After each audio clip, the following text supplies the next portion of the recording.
we got to talk about this stat that I saw on Twitter the other day, Brandie, because this is really something that kind of blew me away. Not really the most shocking thing, because when it comes to preseason polls, I'm always of the belief that they're just kind of a useless metric.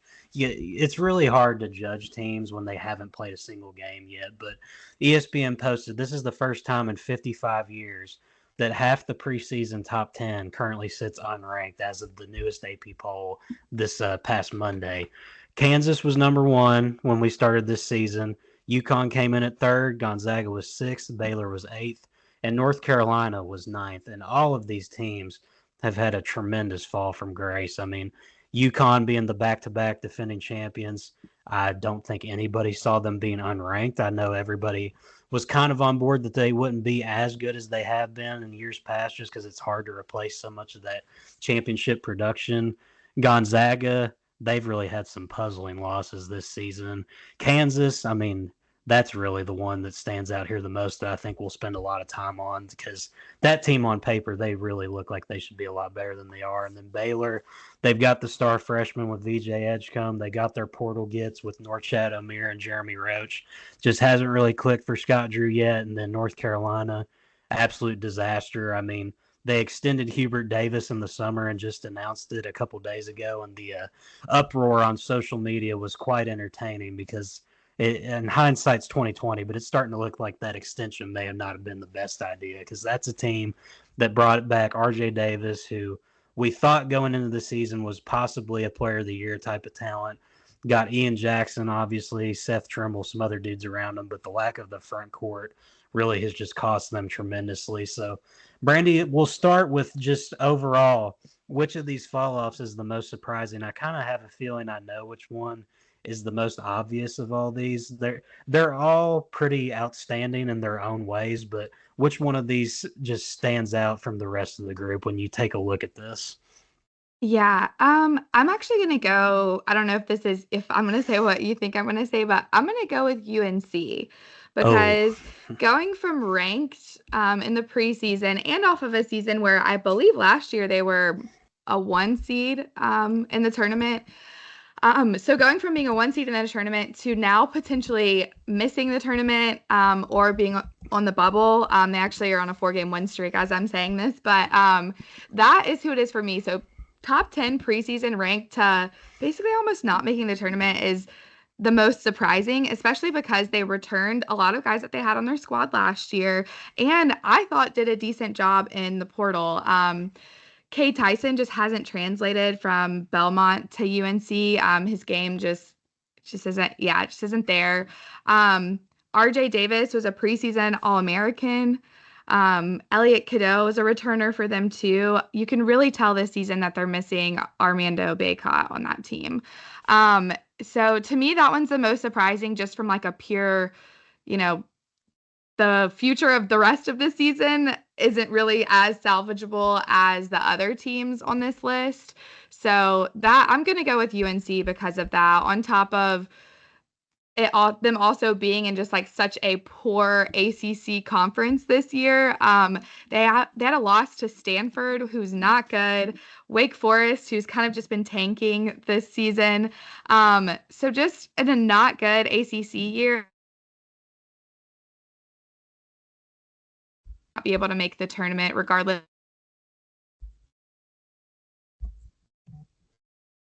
oh, wait, my thing froze up.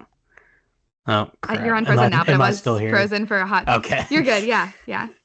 Okay, we're back.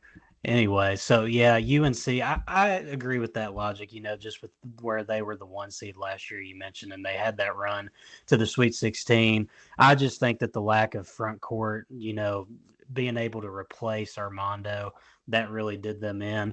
I was alluding to Kansas as my pick for who I thought would be the most surprising. That kind of feels like the basic pick, but I mean, when you just look at this team top to bottom, it just doesn't feel like a team that should be as bad as they are. And I know that a lot of, roster construction doesn't have to deal with more so the names that you have, but how they all fit together. And I mean, something's just not clicking here. Bill Self, he's made comments about other jobs like Oklahoma State looking like he's halfway checked out.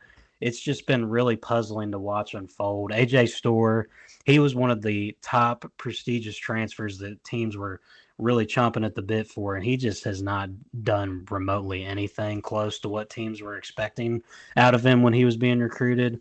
David Coit and Zeke Mayo really have been the best of the portal guys that they've gotten, in my opinion. Rylan Griffin, I thought he was going to be a lot better coming from that Alabama team last year that really over exceeded everybody's expectations with that Final Four run. But then it just kind of, I don't know if you agree with me here, Brandie, but this Hunter Dickinson bid, it just kind of feels like it's starting to run its course. Like he's been the main focal point of this Kansas team for the last couple of years now. And it just seems like when you're constantly trying to build a team around a guy like him that's much more like interior based and has his flaws defensively, it just kind of feels like this was a team that poorly constructed from the start and was kind of trying to force things to work around one guy. Yeah, I agree with that. I think we've talked about it before on the podcast too. Just the roster construction is really confusing. And from a talent perspective, like you said, it looked great on paper. The media definitely like propped this team up preseason too. So I think I agree with you. Like they basically built it around KJ Adams and Hunter Dickinson, and I don't think that was the right move. So I think once Hunter is gone and KJ's gone after this year, that Kansas team's gonna look a lot different next year. So yeah, I agree with you. Like going from 1 to Kansas is unranked for the first time in 80 weeks. Yeah, that's kind of 2021 season. Yeah, that's crazy for a blue blood program like Kansas that isn't going through a coaching change like some of the other blue bloods have. So yeah, definitely surprising. Hey, another thing too, I mean, the DeJuan Harris factor as well. Just with him being your main guard, I feel like that's another problem as well because he's very limited offensively. And I mentioned this on the video me and Blake made, just going all in on Kansas's struggles. Like he's a championship winning point guard, so you can't take that away from him. But it also kind of feels like same thing with Hunter Dickinson. He's been around for so long. Teams can almost kind of start to figure out exactly what is going to go on with that sort of dynamic. And I just feel like things have maybe hit a stale point with him as well. I don't know if you think he's another part to this problem as well, or if he's maybe getting a little bit criticized more than you think. I know that Kansas fans have been pretty unhappy with him and really all their returning guys as well because they just haven't brought it to the level that they expected. Yeah, I think I said KJ Adams earlier, and I meant DeJuan Harris. That's who I meant. Yeah. I don't know what I was thinking. No, I agree. Yeah, Kansas fans are not happy at all. But no, that's what the team was built off of, was just DeJuan Harris and Hunter Dickinson, and it's just time to let it go with these guys. Like clearly something's not there with them.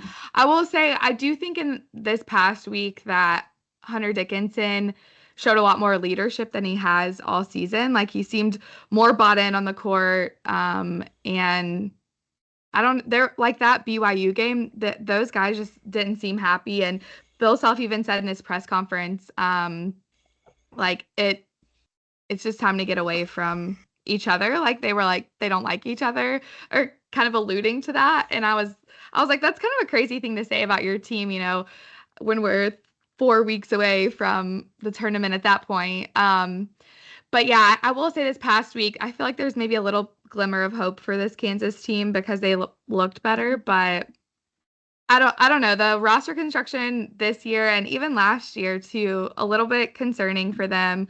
But they have some young guys on their team that I think have been playing well. So we'll see if they stick around or if they go to the portal or not. I really like what I've seen from Flory Badunga.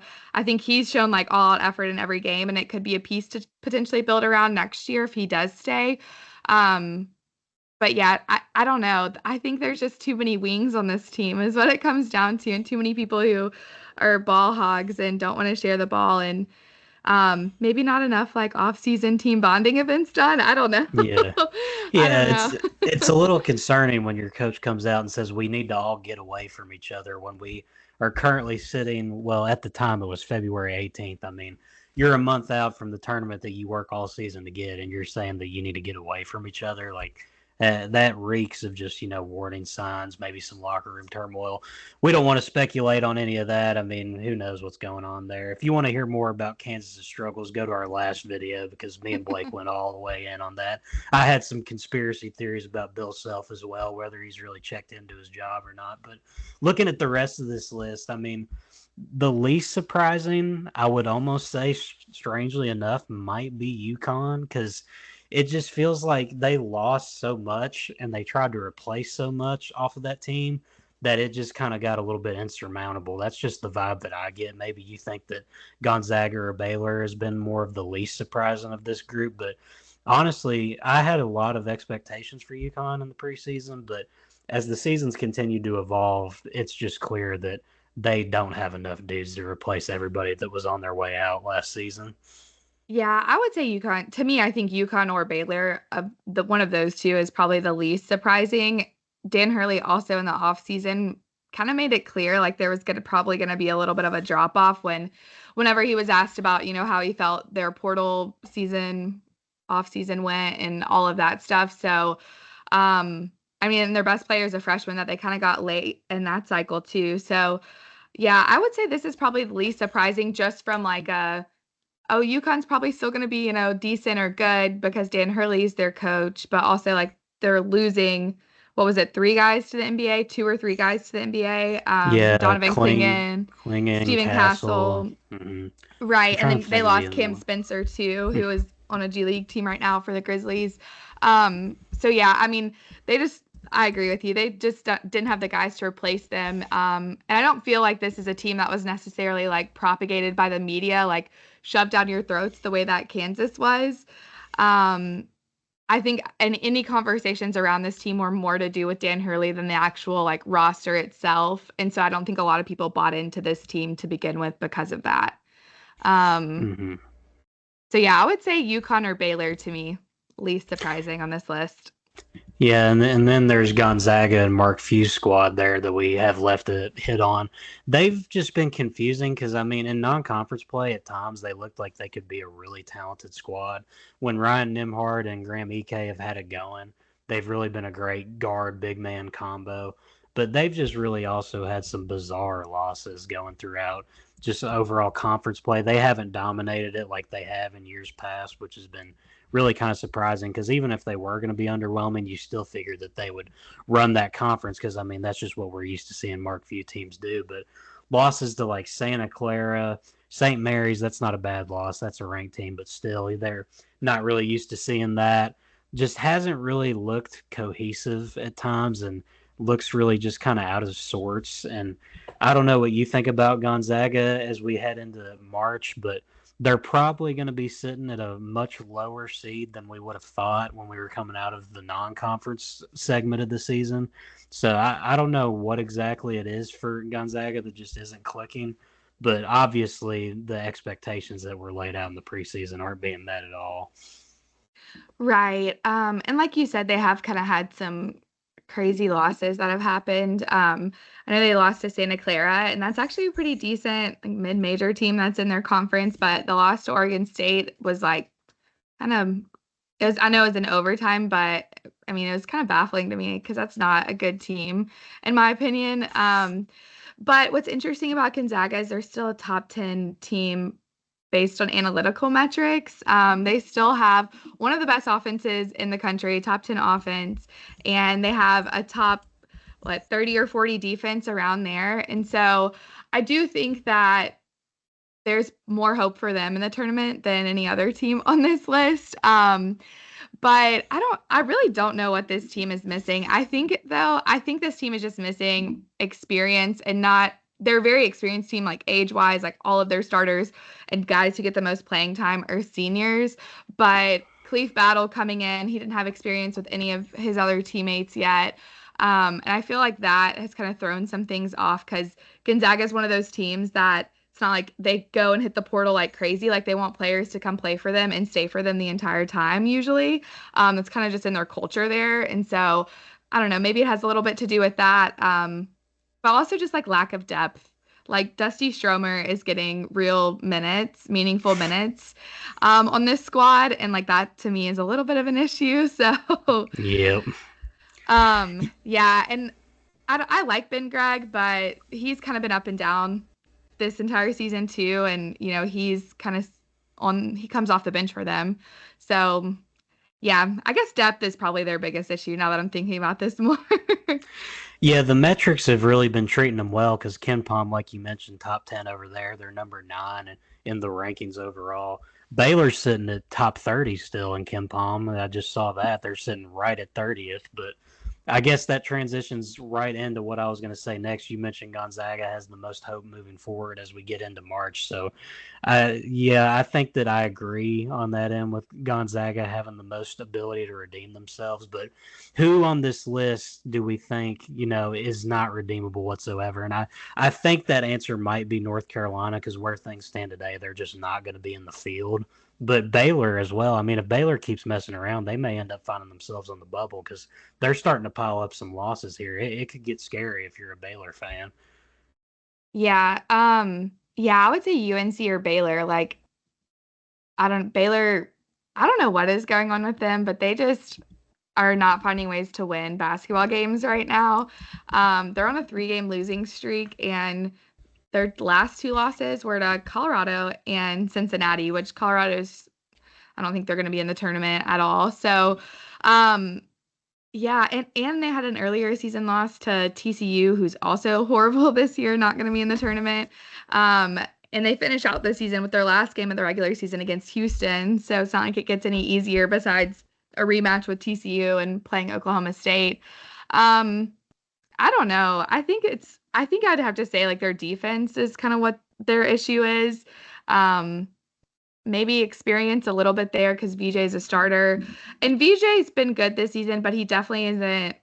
I don't think he's reaching like the full potential of what people thought he could be coming in as a one and done prospect. And also when they attacked the portal, they I think paid a pretty hefty amount to Norchat Omier, and he's kind of just been a little. Yeah, he's not been the Miami Norchat Omier by any means. No, he hasn't. And I feel like Jeremy Roach was really hyped up going into this season with Baylor too, and Yeah.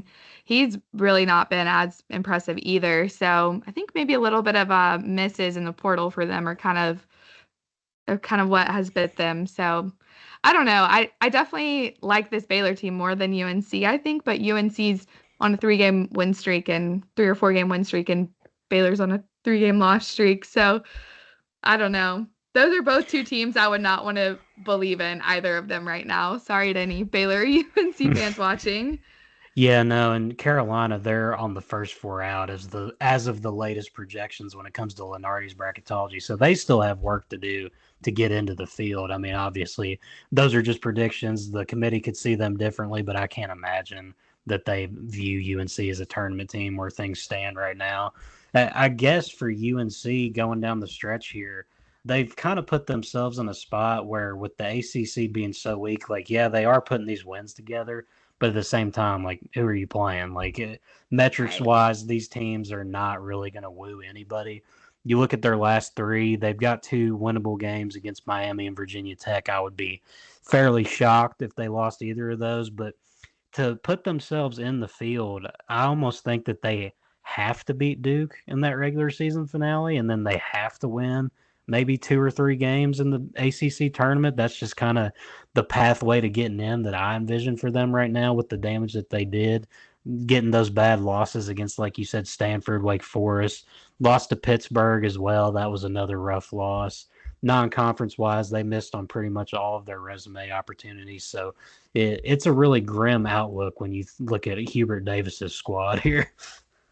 Yeah, and honestly though, the committee doesn't really value these conference tournaments like that heavily, Yeah, no. because a lot of their decisions are already made before some of these conference tournaments even start, or at least before they finish. So, Mm-hmm. and I mean, obviously they can go and win outright, but outside of that, like they can beat Duke, I think they're in. Mm-hmm. If they can't beat Duke, I think they're gonna need some losses from some other teams. So I'm not believing that they're going to beat Duke either. So I just kind of feel like this is heading down a path where missing the tournament kind of seems like almost an inevitable kind of matter. I could be completely wrong and eat my words, though. We'll see. I know you said you felt the best about Gonzaga as we turn the page to March here. Make the case for Kansas because, I mean, we've met the talent's there. Like, it's not coming together. But, I mean, when you look at the group, there's no reason that they shouldn't be good. They're just not connecting like you would hope, and obviously that's a big factor in all this. You have to have a team that meshes together. But I feel like I wouldn't be too shocked if you saw them in maybe a 6 or a 7 seed type of spot making some noise, just with the fact that they've got some experienced guys that have played meaningful basketball. But I could be completely off base on that one. If I had to look at any of these to have some kind of turnaround as we head into postseason, I would probably bet on either Kansas or Gonzaga. Not really super high on Uconn, and then Baylor and UNC, obviously not. But what about Kansas? What's the case for them? yeah, I mean, I think their ceiling this year is an Elite Eight, Mm-hmm. which at Kansas, that's not good. A lot of other teams would be really happy with that. But I think that's a pretty favorable ceiling for how this season has gone. I really think it just comes down to like, is this team going to be able to mesh in the next like 2 or 3 weeks better than they have all season? And I just don't see that happening. But I could be wrong because didn't Marquise Passmore like join the team like mid-season basically. Mm-hmm. So maybe part of it's getting him a little bit more up to speed too. I don't know. Maybe there's some untapped potential from him that could help elevate this team. He hasn't really gotten a ton of minutes, but he has played some. So maybe that's part of it. Like maybe a little, let's get Raquise involved more, Bill self magic there possibly. I guess the coach, like that's a big thing too. Like with UConn and Kansas and honestly Gonzaga too, like all three of those teams have, and I guess Baylor as well, all four of those teams all have really good coaches and they all have experience in March and they have success in March. So I think the coaching aspect of it is going to be the biggest thing that can elevate these four teams like going into March because we're so far into the season now. I don't know what else. I don't know what other kind of adjustments that they could make to elevate themselves. And with Gonzaga, I think too why I mentioned Gonzaga would be the team that I would back the most, even outside of just the metrics piece of it, them being top 10 in there. Mark Few is on a 9-year streak of making a Sweet 16. So that's just like one of the best coaches with a short turnaround. It's hard not to want to choose him over some of the other coaches. Yeah, you look at this group too. Baylor versus Kansas. Baylor won that mid bowl back in a couple weeks ago in Big 12 play when Kansas blew that 20-point lead. I think I mentioned that before we moved on. But while we're sitting here talking about, all these other teams besides UConn, Dan Hurley's probably chomping at the bit, hoping that he can piece together a postseason run. I don't think that it's super likely, but I mean, we've talked about every other squad on this list as we turn the page to March, and we'd be remiss if we didn't mention the back-to-back champions. So, UConn stock, are we buying or are we selling as we head into March? Because if I had to go one way or the other, I'm sorry, I'm selling right now. I'm just gonna keep my stock. I'm not gonna buy or sell. I'm just gonna sit on it, I think, right Yep. now. That's Yeah, that's just what I hold say with it. UConn. Yeah, just hold it because I mean March is all about matchups and who knows, maybe they could end up facing a team that has a horrible offense but a good defense and UConn at least has a decent offense but just a bad defense. So you never know when Liam McNeely is gonna pop off a random 30-point game. So I'm gonna say I would just hold on to my UConn stock for now. I don't want to get rid of it, but I'm not ready to get rid of it quite yet, and I'm certainly not buying it. But I just kind of want to hold on to it for now and sit on some UConn. Most bracketology things as of today, I think they have them in the 8-9 game. And if they were to make it out of an 8-9 game and I see a pissed off Dan Hurley as a 1 seed, like I would not be super happy about that whatsoever. I don't think that the UConn as the team scares you, but I mean, when you have a guy like Dan Hurley that's so wired to just winning these last couple years, that's a scary thought. And continuity really matters when it comes to the tournament. I mean, Mark Few, like you mentioned, he's had this string of second weekends. Bill Self, we know what he's capable of, national championship winning coach. And then Dan Hurley, he's been the king of the sport the last couple of years. So we'll see how things pan out. Scott Drew and Hubert Davis, I'm not sure if they fit the mold of continuity when it comes to coaches, at least, because Hubert, he's been a little bit of a roller coaster. Scott Drew, there's been conversations about him, whether or not he's still maybe the guy for Baylor. I guess before we move on, let's talk about that. That's been a dialogue that I've seen. Scott Drew maybe not having it the same way that he used to a couple of years back, like when he was winning the title with that 2021 squad. Now, I could maybe see the argument for him possibly, just there's been talks with the Indiana job. Obviously, I know I've seen his name floated around as people saying, why don't you go out there and get Scott Drew? And I mean, if he thinks that things have gone stale at Baylor, then maybe that's a possibility. But that has been kind of a dialogue that I've seen in places. So what do we think about Scott Drew as we turn the page to the tournament coming up here? Yeah, I mean, we've seen a lot of really great coaches step away from the sport just because of NIL and the transfer portal era.